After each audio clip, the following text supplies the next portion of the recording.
Jonathon, welcome. Thank you for having me. Yeah, I've been looking forward to sit and have a talk with you for the longest while because I know you have a lot to share with us today. Yeah, well, I'll do my best to try to give you the skinny of it, but I'm sure it'll be very interesting, Jonathon. Don't hold back. So basically, just introduce yourself. Let us know exactly who you are, what your experiences are. How did you start out? first off, I want to say only cops, teachers, and my mom call me Jonathon. Everybody else, all can call me Jojo. Jojo. Okay, Jojo, going forward. But I started off in '91. Just by chance, a buddy of mine from high school, his mom was a licensing clerk at John Logan Chev here in Brampton on Queen Street. It used to be an old Chevy dealer, Chev Oldsmobile dealer for the longest time. Mm-hmm. I got in there washing cars in the used car lot for one summer. And then that winter, they're looking for an oil change guy. I was getting paid at the time on the lot. I think I was maybe getting paid $10 an hour in '91. 901. Yeah. Well, it's not much different now because but that was just the lot guy, right? But yeah. But the minimum wage isn't far off. So no, but it's like higher now. It's got to be like 14 something, right? Yes, right. No, yeah, $14. Yeah. But so then the opening came up in the shop for an oil change guy, and of course that was another dollar or two more, which is as a young man, you're trying to get as much scratch and loot together as you can. So then I took that, and then eventually, of course, an opening came. They asked me, my shop foreman asked me if I wanted to be an apprentice. And even as an oil change guy, you feel like when you first start, you realize all these mechanics are it's imposing because you're in the shop with all these guys and they're all looking out for you because they don't want you to mess up. And but some guys can be very vocal, and when they want to get their point across, they're literally yelling at you or swearing at you to try to tell you something. But that's just the way people talk. But in this, I find that when you start off at the bottom like that, you got to take the shit that they're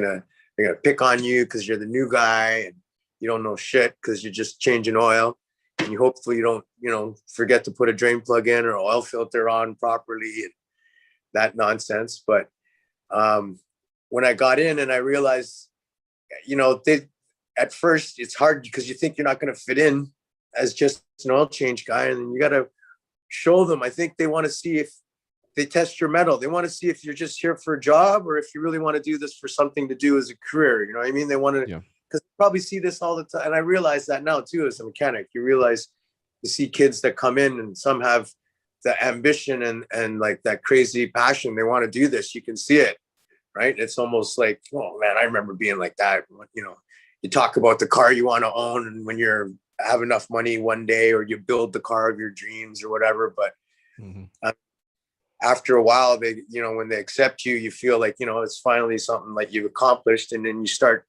having to prove yourself, not only by what you do in the shop, but when you get your apprenticeship, you have to also upkeep your education part of it, and your half of the contract you sign with the dealership. Well, I went through the dealership, and there's another aspect, which is I found I've been always a dealership guy. So there's two types of mechanics, I think, in this trade, as far as what kind of workplace they choose to start at or stay in. So there's small shops, big shops or private owned shops, and then there's dealerships, right?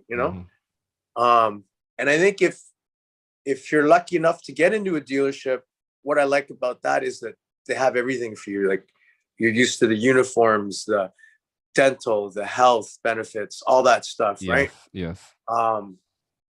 But when you work in a small shop, you get to see a lot more vehicles. You get now working in a small shop, I realize that there's a lot of cars I've never even driven. I worked on more Mercedes, Audis, and BMWs in the last 3 weeks I've been at this place than I have in my whole career. Yeah, because when you work in a small shop or a large shop, they don't specialize. Well, some specialize, but Right. For the majority of the time, they will take anything that comes through. Anything they can get. Yeah. And this place I'm working at now, I want to give them props. It's Surefire Automotive. They're really good guys. Tim and Scott, two brothers.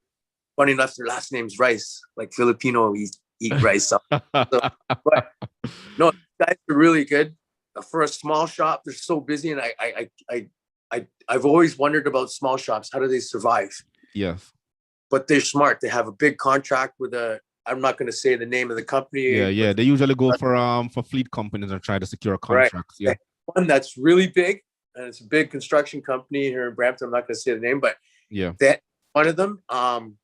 But having said that, like I think also too, when you work at a dealership, you're going to be that kind of a specialized guy where you're going to be a Toyota guy, a Ford specialist, a BMW, Mercedes, and and in most of the dealerships, I think for the most part are flat rates. So there's another aspect of a mechanic is you get paid hourly, you get paid, or do you go for the flat rate, which is mostly dealership life?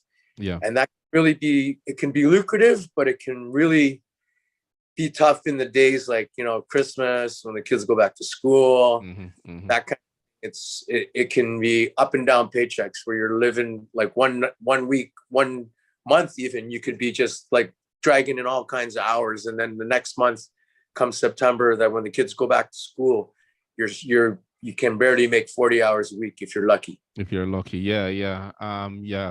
There are certain professions like mechanics, real estate agents, insurance is like feast and famine. So yeah, the markets go up and down and determine whether or not you go home with something healthy. But on the dealership thing too, staying on the dealerships, what's weird is that everybody in the dealership gets paid either hourly or salary except the mechanics. Yes, that's true. What I think happens, and I'm not saying this for the most part, but a lot of guys, and I think that's where they get the bad name, is because flat rate doesn't pay much for warranty stuff if you're having to deal with warranty too. CP hours is different, but it's different. Yeah, I think that forces a lot of guys to cut corners and not as do a good a job as you'd want them to be or would expect them to do at any dealership, right? Yeah. So, but I think if everybody was hourly or salary, I think there'd be less pressure on mechanics to try to make like hours or try to, you know what I mean? Because as a flat rate mechanic, if you're not making 60 hours or more, like 40, 50 hours, you're like, wow, that was a crap week, Yeah. Like guys pulling so it can be good at the dealership. I'm not saying it's not, but unless you're lucky enough to be at a place where all the work's distributed evenly. Well, we're gonna get a little bit more into that, but you continuing on the line. You said you started out at a small shop and then the dealership. Then I went. Now I'm at a small. You started out at the dealership. Yeah. Right. At what point at what point did you get to be a certified mechanic? I think I was licensed in 97 or 96, one of those two. Okay, so it's 5 to 6 years after you originally started. Yeah, because I did a 4-year. I did the MAP 32 program, which is your old 32 weeks at the GMASEP at Centennial College. Right. And GMASEP is General Motors Automotive Service Education Program. That's what it stands for. And you do 8 weeks in school, and then you go back to the dealership for 8 weeks. So that starts like in September, and then you only do those 2 intakes you do in one fiscal year. Then you wait the next year, and then you do another 8 weeks in school, and then 8 weeks at the dealership. Okay. Right. And you do that 4 times. You do that once a year for 4 years to get your 32 weeks. Yes. And have enough. Once you get, I forget how many hours it took me to get enough hours to be able to write your ticket or the test, because they required, even after you finished college and graduated, you had to have so many hours in the shop. Uh-huh. Like, right. And then by then, when I wrote, it was like 96. So yeah, it was about, yeah, I've been licensed since then. So, and then stayed at Chevy, Oldsmobile, mostly GM, because I did that. That was the schooling. Centennial College. It's either, excuse me, I don't know now if I know they have way more programs, but then it was just GM, Ford. I think there was a Volkswagen program. Canadian Tire was under the tunnel on the other side. Yeah. But like, then I think I moved out of the GM domestics in 05 to Toyota in Georgetown. I did Georgetown Toyota for another, I don't know, 4 or 5 years. Okay. And I got into Lexus sometime. No, I only did Georgetown Toyota for 2.5 years, maybe 2.5. Because yeah, I got into Lexus around 07 and stayed there for almost 10 years. And then from there to Meadowvale, and then Meadowvale to Air Canada finally. And then COVID hit. Yeah. And then last year since COVID, I've been scrambling to find a job where I'm happy with the place. It's not a far drive and the money is good. Well, yeah, that's not always the case, right? You can't always check off all the boxes in that space. Yeah, that's true. Because I tell a lot of people that small shops tend to find a way how to survive, right? Because they have to be really, really and truly innovative to stay in the lane. And the cake is big enough for everyone to survive, because once a person purchases a car from a dealership and leaves, right, 99.9% of the time they don't return to the dealership, especially after the warranty is up. Yeah. Once the warranty is expired, and then they weigh the cost benefit of going back to the dealership, because the dealership has painted an image that they're expensive, which sometimes they're not expensive. The rates are the same. The labor rates across are the same, but the problem with the dealerships is the leadership, right? They're not concentrating on the after sales to keep the customer coming and, you know, increasing their absorption rate. But that's another story tonight, right? So it's all about you. But what we're gonna do is we want you to explain to us, how has operations changed over the years since you started out? I can't tell you how many different general managers and service managers I've seen at different places come through, like parts managers. It's by the time you get used to one manager and get to the way they want things done, they're gone sometimes before you, like for me in certain places that I worked at, not all of them, but you end up having to see like different managers. So you have to work with people that are above you that run the place differently than the last guy did. Yeah, definitely. Like I said, it's a leadership problem. That's what's facing the industry. Where it in sometimes, and you know, it's such a power play at dealerships, man. You got people like that are, you know, like as a mechanic, I wasn't as ambitious as some people, but some people want to be the shop foreman, and then all of shop foreman, they want to be the service manager, and after the service manager, they want to be the general manager. That's great. I mean, but you don't have to step all over people to get to there. You know what I mean? That's what happens, I think, a lot.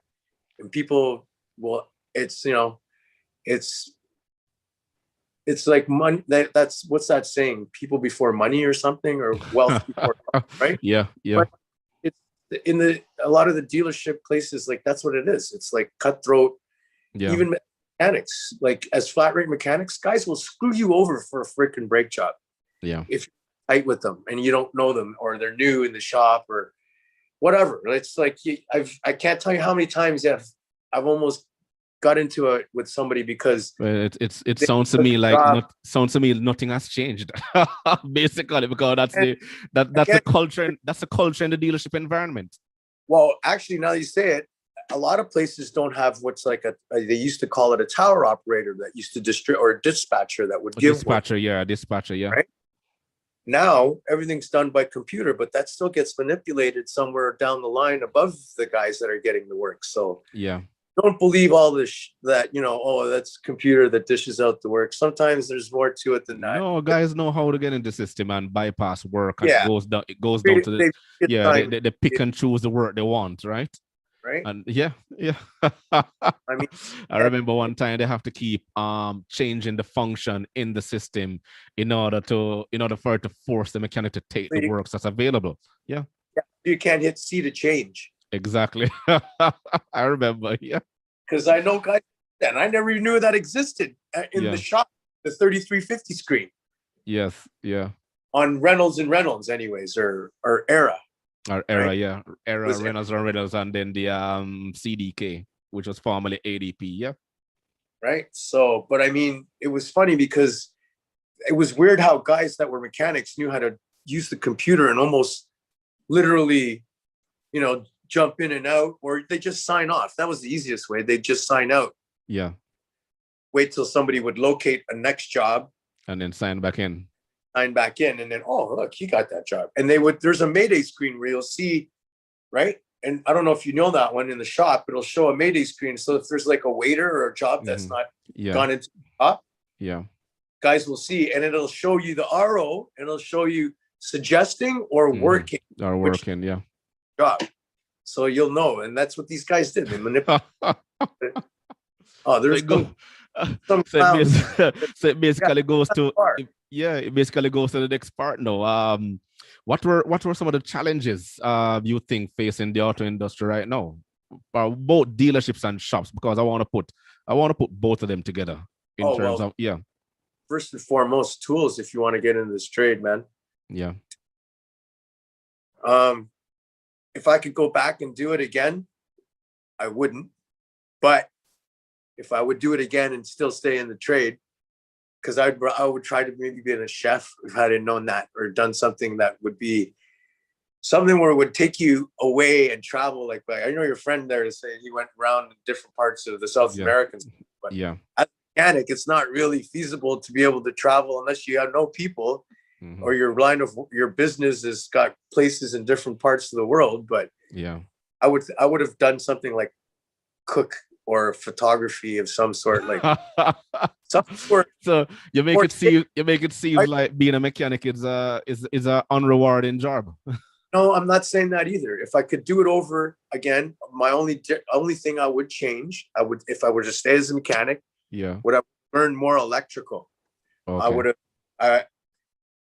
Back when I started, there were still carburetors. There were still a couple of cars. That were just old school, like hardly any electrical. They still had roll up windows, basic things. And then they came in with fuel injection, and and then for the diesel it's injector nozzles, and you have to change those. I know everything is now electronic fuel injection. And now cars are made so that you can't tinker with them either. Like the old days, even my dad would have changed spark plugs and stuff in his own oil in the driveway and stuff. Yes. I remember doing that. Yeah. But you can't do that now on any of these vehicles, man. You don't even know where the spark plugs are. There's just they make it that way. So you have to take it to somebody that knows. Like, I get it. And plus they make cars so compact now. They fit more wires in vehicles now than they ever did too. You think of how much wiring and copper is in every vehicle that's out there rolling around. Like that's tons of wiring. Wiring everywhere. Right. Wiring. So what were some of the challenges you faced personally while working in the dealership? Well, first of all, you got to finish your schooling.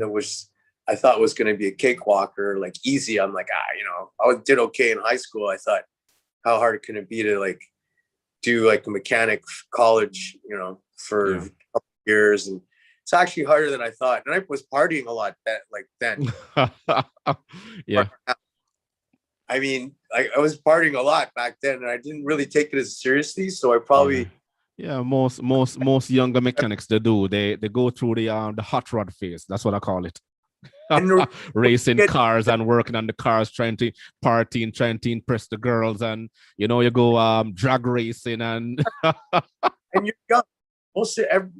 Unless you started late, most of these kids that are becoming mechanics or getting apprenticeships or in school now at Centennial College are probably in their early 20s, if not late 1920s now, trying to get in. Try to get in, because even like some of the guys I've worked with are like younger. When I say younger, I'm 54 next month, but they're like 25 years younger than me. I'm old enough to be their dad.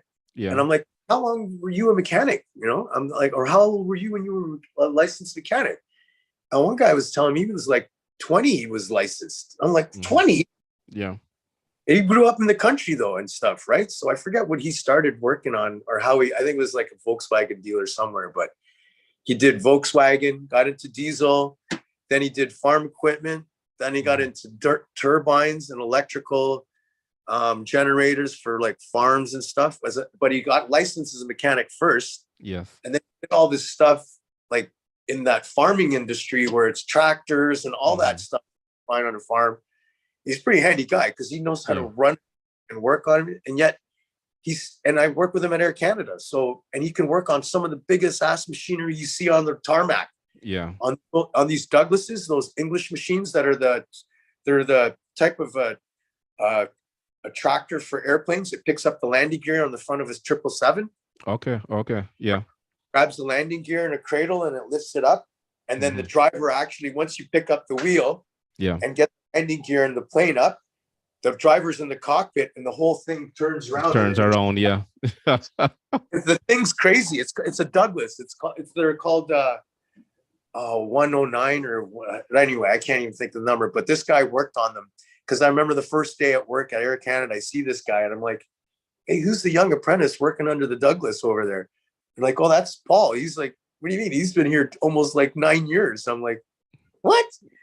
That was the guy's story. Like he started off working in the country and stuff. Now he was at Air Canada and he's back there now. He's one of the guys that got called back recently. So, and he's one of my boys. So I'm hoping that, things pick up and the borders pick up a little bit. And then some of the travel, even if it's just domestic, yeah, it's picking up as the vaccines roll out, more people getting vaccines. It's basically picking up. Yeah. My wife got we can see the silver lining, Yeah. My wife got her second shot last week, so she's fully vaccinated now, and she's been trying to book me for my second shot, hopefully in the next 2 weeks, because they opened up a whole bunch of different everywhere now. Like you could just go to call pharmacies randomly now and get your shot. And get your shot, website. Yeah. Oh, I want to get mine too, right? And the only thing that sucked is I didn't even get to use my travel benefits at Air Canada. That's how, because it's a 6-month probation for one. It's the longest probation I've ever seen. And by the time I got past my probation and my travel benefits, it was Christmas and nobody can take holidays around Christmas except for senior guys. Yes. Right? Yeah, usually like that because they what they do in workplaces like those, you have to pick your vacation a year before, and it's based on seniority. Right. It's based on seniority, and you only have so much slots, right? Same with ours. You only have so much slots during a particular period of time. So all the senior guys want to take the holidays off. So by the time it comes around to you, they're all gone. Yeah. Oh, I know. Yeah. But it's similar to where I work, so I know. Yeah, that's my first union. That's another thing. I've never worked in a unionized shop. That was it's still a unionized shop to me because I'm in the shop, right? I'm not. Yeah. But it's just that's another experience. Like union, not too many shops out there are union for the auto mechanics. I remember years ago they tried to start one at Lexus and that got shot down. Yeah. Union have their purpose. There's good and then there's bad, but there must be a middle ground for communication, and as long as they work together, everyone will be happy. I know, but then I tell you, it's like just another platform for people to bitch. Like some people, like it's like you're already getting, I don't know, paid pretty good, and like if it's a safety thing, I get it, right? You know what I mean? Or somebody danger or something, but there's a lot of stuff. There's so much politics when it comes to unions too, right? I just try not to get involved with it. I'll do my I support it, I do I don't want to be singled out as the sheep that everybody's like, hey man, you didn't put the vote in for the yay or the nay, and then you're like, oh, Yeah. But let's go back into the dealership. What are some of your suggestions or recommendations you would have for dealerships currently? I'd say make everybody just hourly. If you want to keep the squabbling and the thievery to a minimum, just so it's not that way, you can concentrate on quality all the time and not having to make a, and I think that's the pressure as a flat rate mechanic. You're worried if you don't make your 80 hours in a week, because some guys are putting in 80, like that's crazy, like to think of. But yeah, I'm not saying it's not impossible and it's not true, honest work. But once you get used to making that kind of money, you can't go back to that too. That's another thing. Yeah. But there's also another recommendation where it can be about a mix, right? You can do a base salary plus the flat rate, right? So that way they won't feel left out if they don't get enough vehicles coming in. And then the onus and the pressure will be placed on the managers for those departments to increase the turnover going through for basically part, service, and sales. So that can be done, but again, it goes right back to leadership. If the person in charge, the general manager, managing director, doesn't have a set vision as to where the company is to be in the short term, medium term, and long term, then they're going to be in serious problems, right? And in times like this, especially COVID has shown or exposed a lot of the deficiencies currently in how companies are run, because they didn't have defensive mechanisms in place in order to mitigate any challenges like this right now. Yeah. And again, you know what? I've been in enough dealerships to know they can blow smoke up your ass all day and tell you one thing that, hoorah, this place is great. It's, we'll have our meetings, daily meetings and our little circle jerks and get everybody all amped up. Yeah. And make no money. Like, don't piss on my leg. Tell me the sky is raining if we're going to sit around. And yet when I see that as a flat rate mechanic and guys that are paid salary or hourly are getting paid, they get to leave early. Yeah. Oh, they make flat rate guys stay even though there's no work, because if a car comes in, you got to work on it. Well, you just let the parts guy go. You let the service advisor go home early on a Friday, and it's no problem. They're paid hourly or salary, whatever. And it's like, where's the, what about me? It's like, that was the one thing I didn't like either, seeing that sort of different kind of treatment. That's all. I don't know. But I don't know. As far as dealerships, what they can do to change, I don't know. I'm not trying to tell anybody how to run their business, man. Change, whether it's one Lexus dealer or to the next Lexus dealer. It's, like you say, it's all about management and ownership and how they run things. Because I'll tell you, there's only one shop that I've been at where it was a really cool vibe, because the owner knew everybody's name by first, and he would talk to you and say good morning to you if he saw you. He wouldn't avoid you, or if you weren't part of the cool kids clique, he didn't say hi to you and shit. No, man, this guy would walk through the shop, say good morning to everybody, like make it a thing to come and say and see you at your toolbox. He wouldn't even he stopped at the front of the shop and just waved at everybody from the door. Right. And this man was such an honest man. This place was like, everybody went to the Christmas party. They had Christmas parties back then. You remember those? Yeah, I remember. Yeah. Right. It was open bar, your food, and they would give you a $50 taxi chit, and anything above that, if you paid for it, they would give it to you on Monday. Yeah. So, or get a hotel room just so you wouldn't drive. Yeah. And they had golf tournaments, there was stuff they did.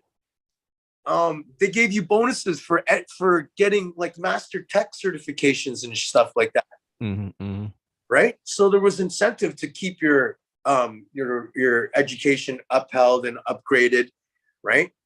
I mean, this was one of the few places where when I left, I actually really regret leaving, because that was when I made the jump from GM to Toyota. But in a sense, it was good, because it was I see the domestic to import. There's so much. The import is from a mechanic standpoint makes so much more sense. They're easier to work on.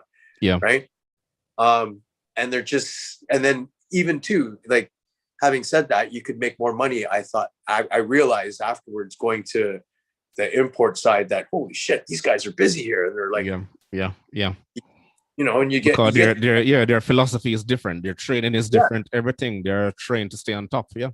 Yeah. So, but again, having said that, that owner of that dealership that I liked, that was GM, was amazing. And the people I worked with there, it was like a family. Put it this way, when people would leave, they would have a party for this guy to leave, whoever left. Yeah. And we would go to the bar across the street because they all knew us over there. Yeah. Working yeah. Right? I mean, that's how you know too, because there's one of the longest places I've worked at there, and then the Lexus dealer. But my buddy that I worked with then is now the shop foreman there still. Mm-hmm. And he started there as a co-op kid. So can you imagine, this guy's been in the same shop at this GM dealer for, 30 some odd years. As a co-op kid, he started out, high school. And then you have quite a few dealerships who have at least 2 or 3 persons who that's where they started out, and they bought their house, they got married, they send the kids through college. Well, dealerships, I think, are, the fact that they're bigger, more bays, is another reason why they got to have more apprentices and more mechanics too, because every time an apprentice gets licensed, now they need a new apprentice, right? So it's just the chain that gets, kind of people going up as they get their license. But right. But it's dealerships sometimes are like a revolving door. People come, people go. Come, people go. So if you look on when I was looking for a job, it's the same dealerships that I'm not going to mention the names, that are always looking for a mechanic. All the time. All the time. Yeah. All the time. It's a reason why the turnover is so high. And it's also a big problem. That's one of the reasons why I'm having this, this program, so persons can understand exactly what is going on. And then they have to hear it from the actual individuals who work in the industry, right? Yeah. Persons such as yourself who have over 25 years of experience. You can basically work on any car.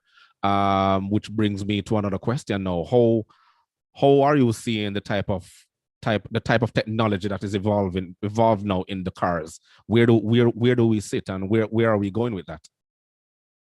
Well, it's getting, I don't know where it's going to stop now, right? I mean, between hybrid and pure electric, that being, that's like the future, I guess, as far as, that's another thing that I guess me, as even being as an old school mechanic now, I can consider myself, like, there's a lot of stuff there that I'm not very familiar with, whether it's electric, even hybrid. I never got my hybrid license.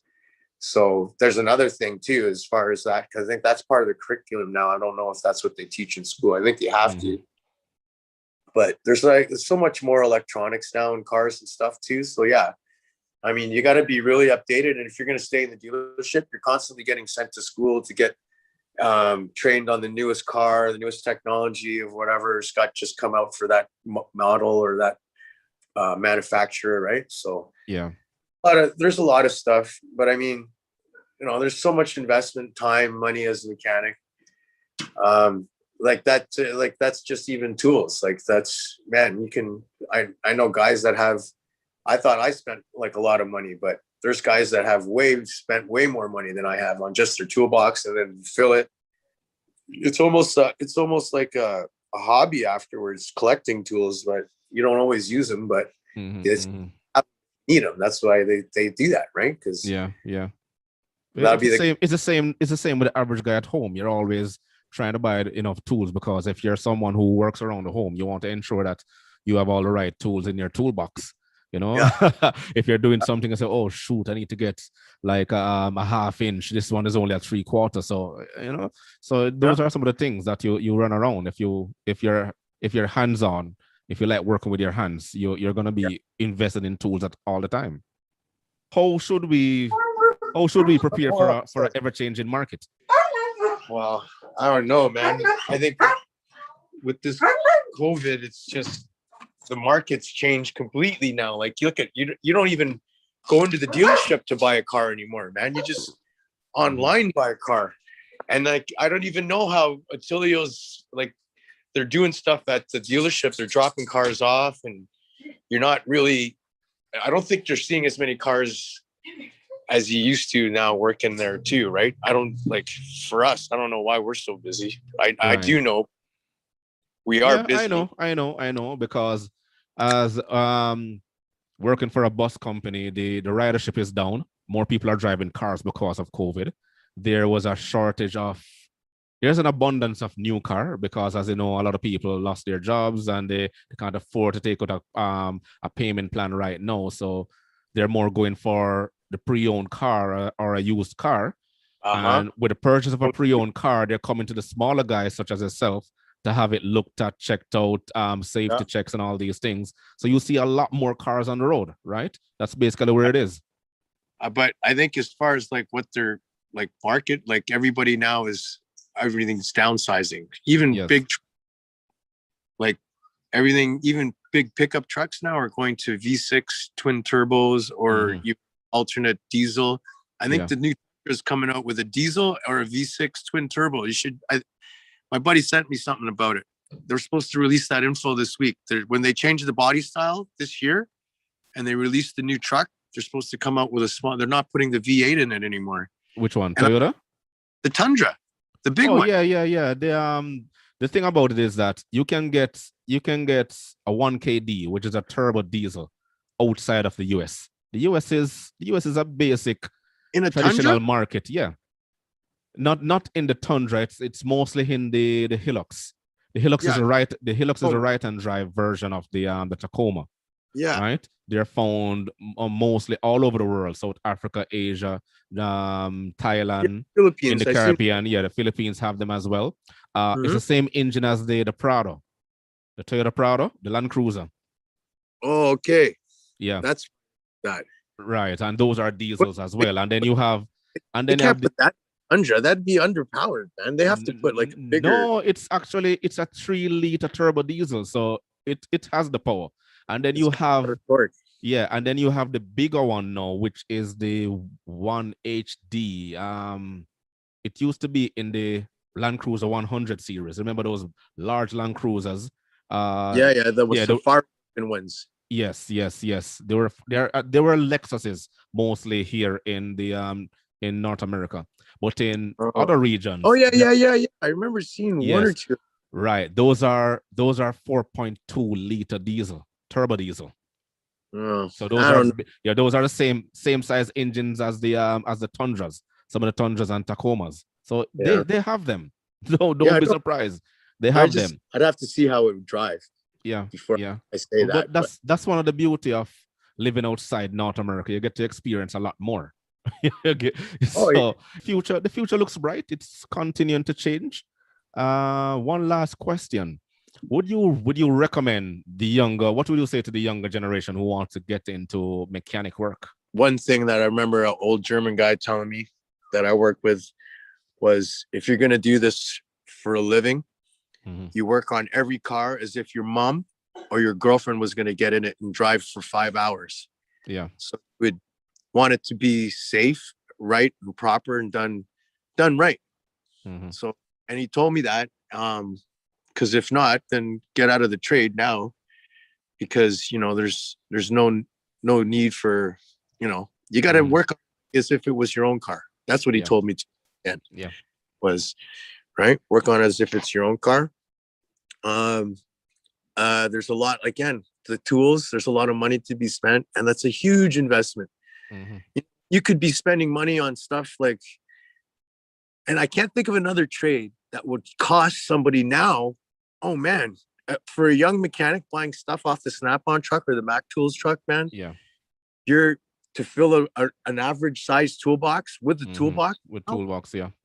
It's easy 25-30 G's. That's conservatively speaking, right? Again, small shop guys, you're gonna need so much tools. So much. Now, if you're working at a domestics, it's either, a lot of them now are still standard and metric, but with all Toyota and mostly Honda and all the imports are always just metric, for the most part, right?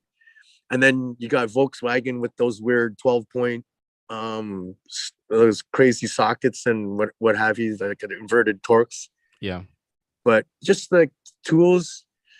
And then you're gonna start from the bottom, man. Just be prepared to do all the shit stuff. Take out garbage, go get coffee. That's another thing, man. I never liked that shit. They always make you go get coffee. They're like that's part of the dues of, as you know, it comes. Yeah, it's the initiation. Yeah.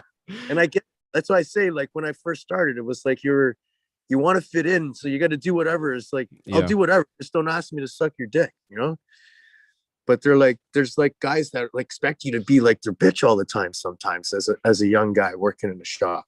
But don't do that. Like, you know, you shouldn't have to do that, right? And I get it.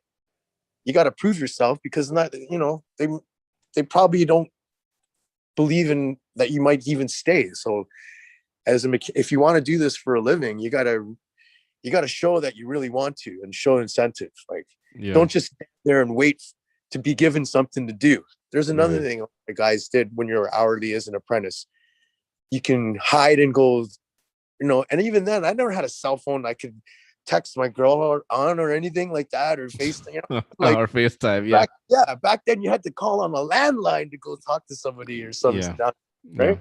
But I mean, do something. Like, there's a lot of times where, you know, as an hourly kid too, as an apprentice, like, you got to look like you want to do, like, you know, be busy all the time, or go watch what the mechanic's doing when they got nothing to do for you. Like, I had no oil changes, I'd go hang out with the licensed guys, and I'd be like, hey, what are you up to? What are you doing, you know? And that's how you learn. You gotta hang out with them and show incentive and initiative that you want to learn what they're doing.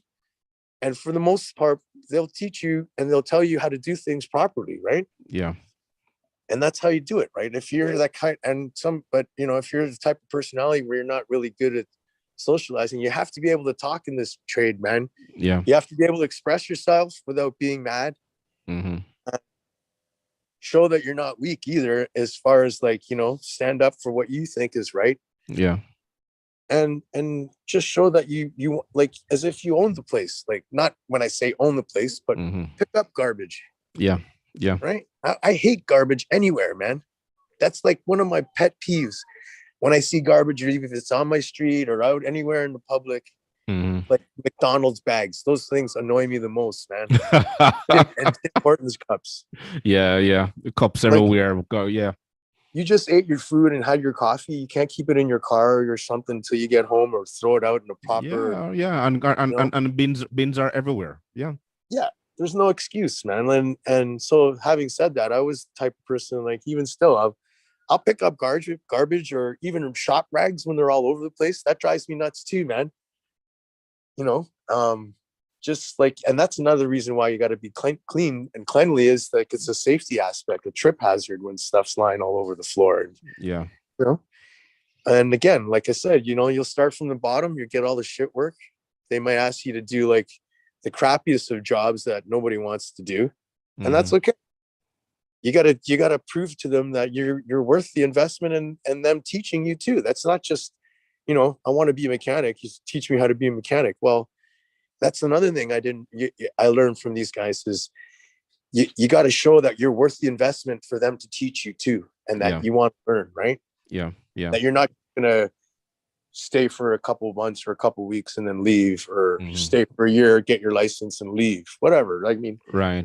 And that's one of the biggest fears of dealership, because they want to know that if they're going to be investing in you, sending you back to school, and getting all these experiences and know-how, and then after a while you get up and run. It's their loss. Yeah. Unless you know somebody that knows somebody, and that's how it always is. You got to know somebody. Know somebody. Yeah, that's the dealership environment right now, especially at the top. It's worse at the top. The guy who walk, you're there, and then you see a guy walks in, being introduced as a managing director, and then you ask him, now, what's your background? What's your experience? Oh, I was a used car salesman at such and such and such. And you're saying, what the hell are you doing here? Right? How did you get this job? More investigation reveal that he's a friend of somebody who knows somebody who knows somebody. You get what I'm saying? He has no proven track record, no strategies, he have never been through the trenches, has no value adding to the company. It just come with his own style. He doesn't understand the brand's philosophy, doesn't understand their values, their mission, nothing.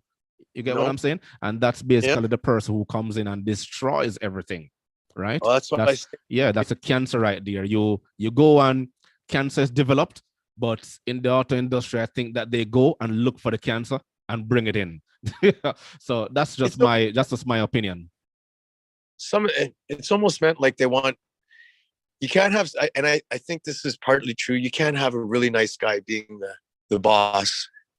You know what I mean? Like somebody that's actually truly gets along with everybody, goes out on weekends, hangs out. You know, that's why, for the most part, the big guy that's running the show in the shop or at the dealership, I mean, is probably only going to hang out with one or two people, and it won't be a lot of mechanics. Mm-hmm. And if it is, somehow or another, there's something there that I don't know.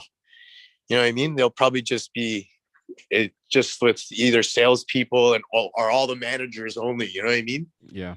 We're not privy to any of that as a mechanic. Yeah. You gotta, unless you're part of that group and you're lucky enough to be in that circle, right?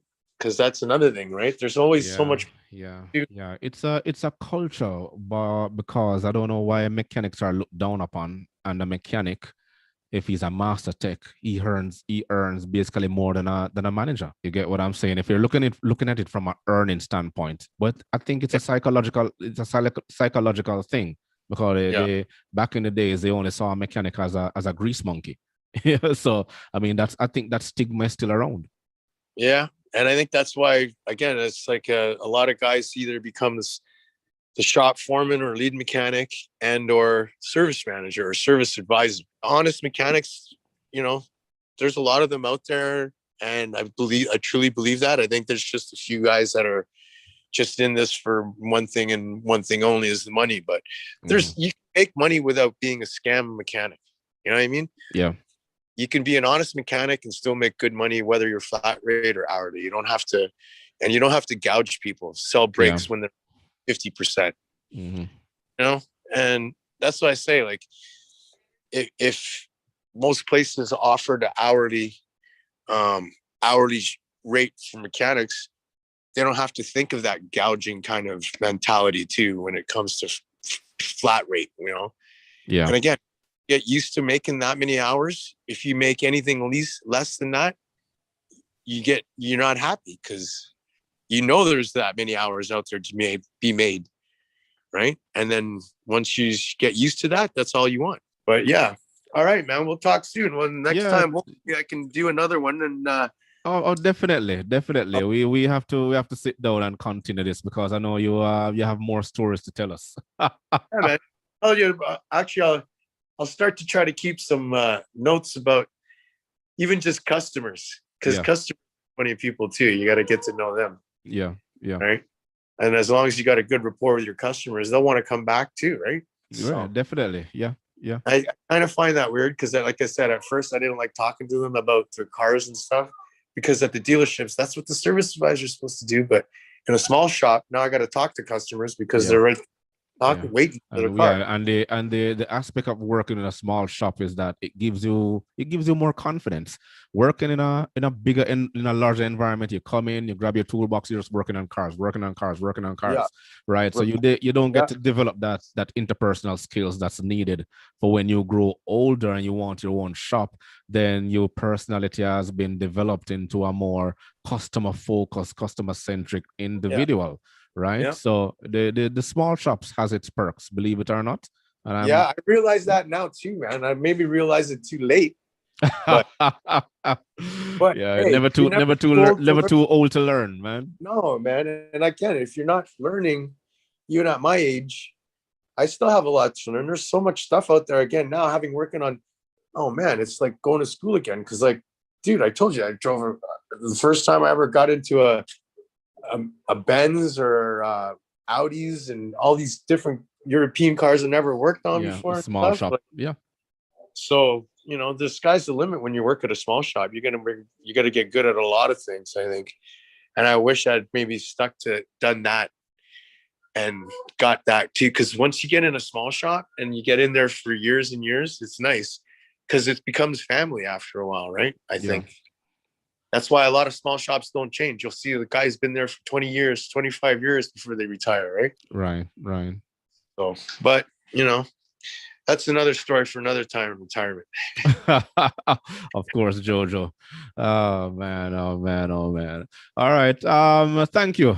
And we'll definitely keep in touch. Yeah, we'll do this again soon, hopefully. Very soon, right. Jojo. Very soon. All right. Have a good night. You too, brother. Have a good night, man.